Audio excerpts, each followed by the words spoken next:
सभी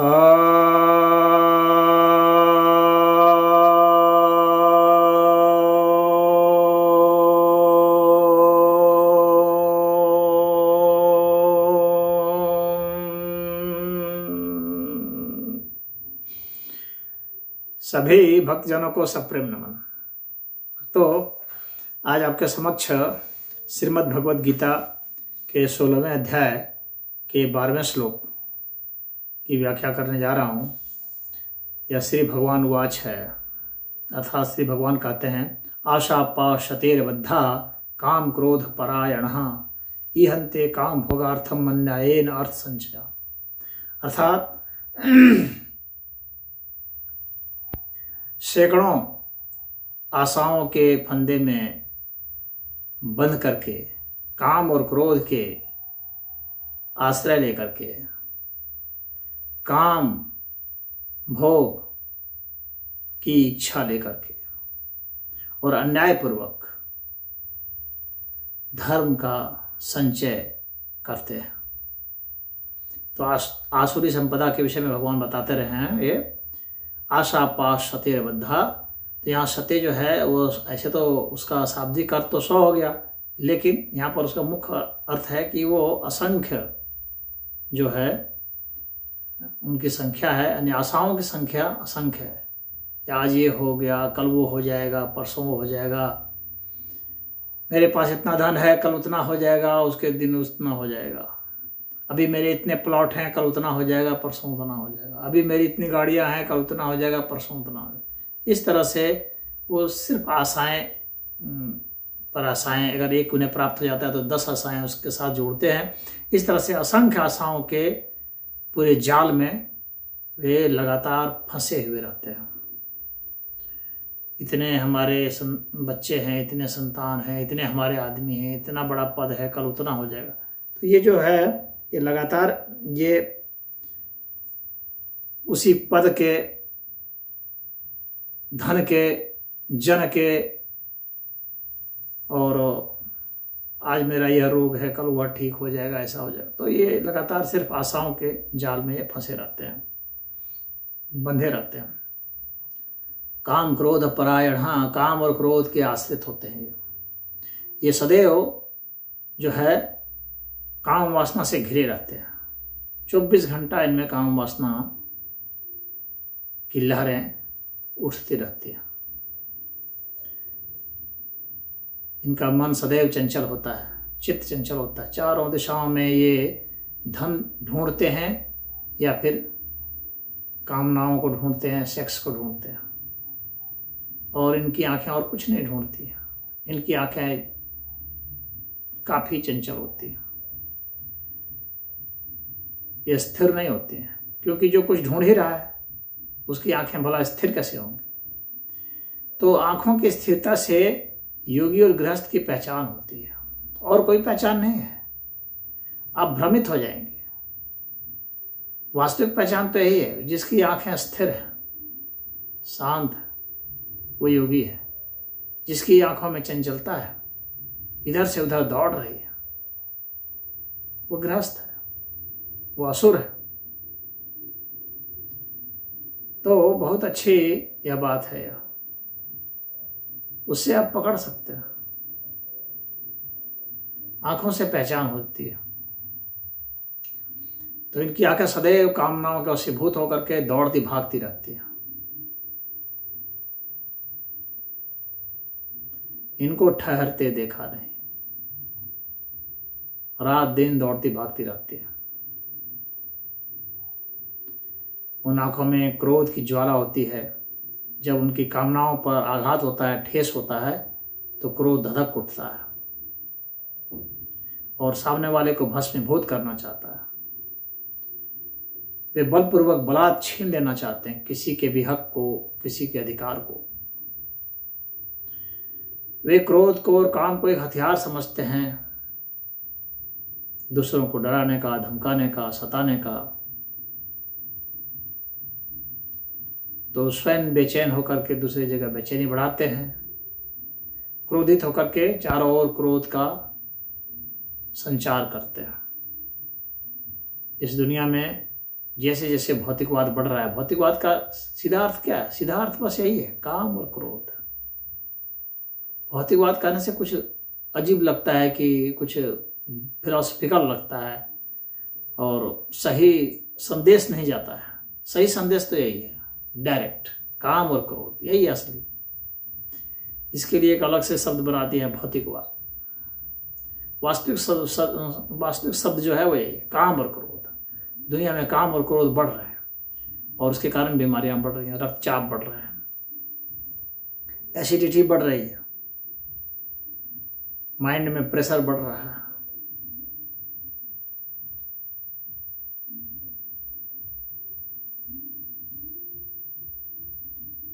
तो अब ये कहते हैं कि इहन्ते काम भोगार्थम, और लगातार वे जो क्या करते हैं, वो इच्छा करते रहते हैं,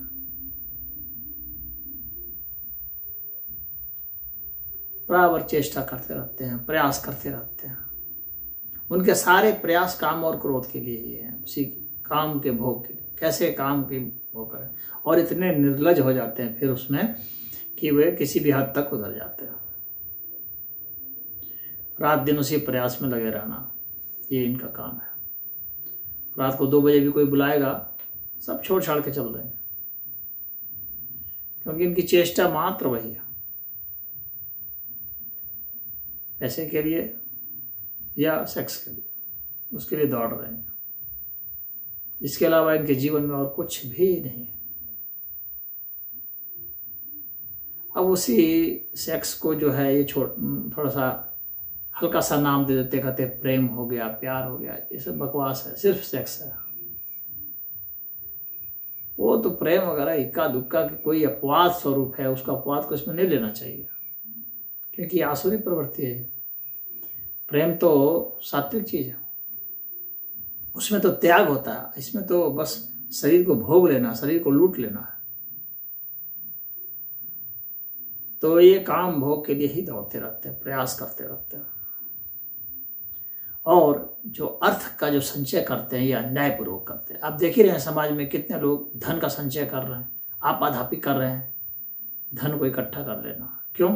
क्योंकि वो धन से काम भोगेंगे, अपनी कामनाओं की पूर्ति के लिए धन को इकट्ठा कर रहे हैं, रात दिन लगे हुए हैं, दिन रात।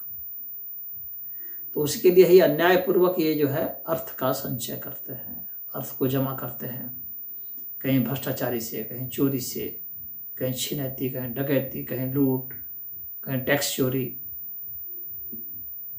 कहीं स्मगलिंग कर रहे हैं, शेयर बाजार में खेल रहे हैं, बढ़ाए जा रहे हैं। इनके जो लोभ है उसकी कोई सीमाएं नहीं है। ये लगातार रात दिन लगे हुए हैं, उसी में से कभी जब हार जाते हैं, थक जाते हैं, नहीं कर पाते हैं या पकड़े जाते हैं, तो उसी तरह से जिस तरह से ऊंचाई पर उठते हैं पाने पर, उसी तरह से नीचे भी गिरते हैं और फिर आत्महत्या करते हैं, मारते पीटते हैं, घूस देते हैं या शराब पीने लगते हैं, नशे में लड़खड़ाने लगते हैं, कहीं गिर जाते हैं, लुढ़क जाते हैं, हाथ पैर तुड़वा लेते हैं, एक्सीडेंट हो जाता है। इसी तरह से करते हैं। इनका जीवन इस तरह से आसुरी लोगों का होता है। तमाम तरह के जो नशा लेने वाले हैं उनको असुर समझो, तमाम तरह के जो भ्रष्टाचार, अनाचार, अत्याचार, कदाचार, व्यभिचार कर रहे हैं, सब इनको असुर समझो। ये सब असुर है, भगवान ने इन्हीं को असुर कहा है। ये सब आसुरी संपदा है, आसुरी संपत्तियां हैं। तो ये अन्यायपूर्वक अर्थ देखे होंगे, और उसको अब समाज में क्या है कि अब यह नहीं देखते हैं कि पैसा कैसे कमाया, पैसा है, बस यही महत्वपूर्ण है। और इस तरह की बात सोचने वाले सब असुर हैं। जो यह नहीं सोचते हैं कि पैसा कैसे आया, वो देखते हैं पैसा आया ना, जैसे भी आया, जहां से गबन कर लिए, दलाली कर रहे हैं, बैंक लूट रहे हैं, क्या क्या नहीं कर रहे हैं, किसी का जिस्म बेच दे रहे हैं, लड़कियों को बेच दे रहे हैं, वैश्यालय खोल लिए हैं, जुआ खाना खोल लिए हैं, यानी दुनिया का हर कृत्य कर लिए, खून बेच रहे हैं, गुर्दा बेच रहे हैं, दिमाग बेच रहे हैं, आंख बेच रहे हैं, क्या क्या नहीं बेचती है। पशु पक्षी, पेड़ पौधे, हवा पानी सब बेच रहे हैं।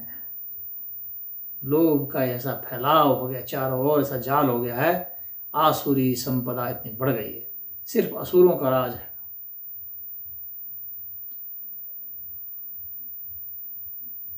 तो इसलिए जब इतना स्पीड से बढ़ गया तो कितने बताने वाले जो ज्योतिष विद्या के हैं वे बताते हैं कि कलयुग जो है वो अब सिमट गया है।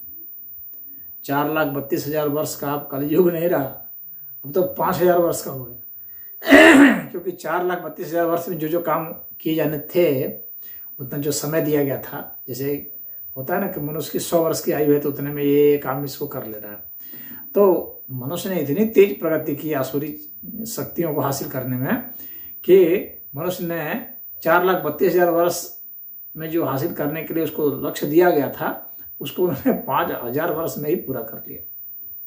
तो उसके हिसाब से अब लोग कहते हैं कि अब तो इस कलयुग का फिर अंत भी होना चाहिए, जब कलयुग पूरा हो गया तो कहने का इतना ही मतलब है कि आसुरी संपदा चारों ओर बिखर गई है, चारों ओर फैल गई है, सारे लोगों को अपने प्रभाव में ले ली है, और इसके कारण अब दुनिया में सिर्फ युद्ध हो रहे हैं, रोग हो रहे हैं, और तो रोग पैदा भी कर रहे हैं। एक तो प्रकृति स्वयं पैदा करती है, उल्टे आदमी भी रोग पैदा करना शुरू कर दिए हैं, वायरस बनाने लगे, बैक्टीरिया बनाने लगे, फंगस बनाने लगे, मतलब कुछ भी बना रहा हो जिससे रोग पैदा हो। इतनी आसुरी शक्तियां बढ़ गई हैं। तो अपना विनाश महाभारत तभी तो होता है जब आसुरी संपदा बहुत बढ़ जाती है तो युद्ध होता है। तो आज युद्ध हो रहा है हर जगह। अभी तो युद्ध की एक तरह से शुरुआत हुई है, ये बढ़ता जाएगा, बढ़ता जाएगा, क्योंकि इतने असुरों का भार तो उठाना असंभव है। ये सारे असुर आपस में लड़ मरेंगे तब जा करके कुछ बैलेंस बनेगा। अभी इनको 4-5 वर्ष तक खूब जमा कर हथियार भी जमा कर रहे हैं भिन्न भिन्न प्रकार के। असुरों की एक और खासियत होती है, क्योंकि ये क्रोध है, हिंसा है इसमें, तो हथियार भी तो इकट्ठा करेंगे, तभी तो अपने क्रोध को और काम भोग को प्रकट करेंगे। जर जोरू और जमीन के लिए युद्ध करेंगे तो हथियार इकट्ठा कर रहे हैं, एक से एक भीषण, अधिक से अधिक तबाही मचाने वाला। क्योंकि जितना बड़ा हथियार होगा, जितनी तबाही मचा सकता है, उतना ही असुर अपने को शक्तिशाली समझता है। वो अपने को दया से, प्रेम से, करुणा से, सहयोग से अपने को शक्तिशाली से नहीं समझता है। वो सोचता है कि ये तो कमजोरों के गुण हैं। मजबूतों के गुण क्या हैं? जिसके पास लाठी हो, डंडा हो, भाला हो, बर्छा हो, पुराने जमाने में। अब जिसके पास पिस्टल हो, बंदूक हो, राइफल हो, मशीन गन हो, स्टेन गन हो, ब्रेन गन हो, 50 तरह के गन आ गए हैं। तोप हो, बम हो, मिसाइल हो, लेजर गन आ गए हैं। तो बहुत भिन्न भिन्न प्रकार के हथियार बना लिए हैं, और यही आसुरी प्रवृत्ति है। अब इसी का रेस है। जो नहीं बनाएगा, जो असुर नहीं बनेगा, उसको मिटा दिया जाएगा। क्योंकि असुरों से मुकाबला करने के लिए भी आपको आसुरी शक्तियों का आह्वान करना पड़ेगा, रखना पड़ेगा उनका। हाँ, विवेक अगर दैवी है तो हथियार से रख करके असुरों का मुकाबला किया जा सकता है। तो ये विवेक की जागृति है। तो हथियार असुर भी इकट्ठा कर रहे हैं, हथियार दैव भी इकट्ठा करते हैं। दोनों के उद्देश्य अलग होते हैं, एक शांति स्थापित करने के लिए, एक साम्राज्य स्थापित करने के लिए करते हैं। तो खैर इसमें इतना ही। हरि ओम।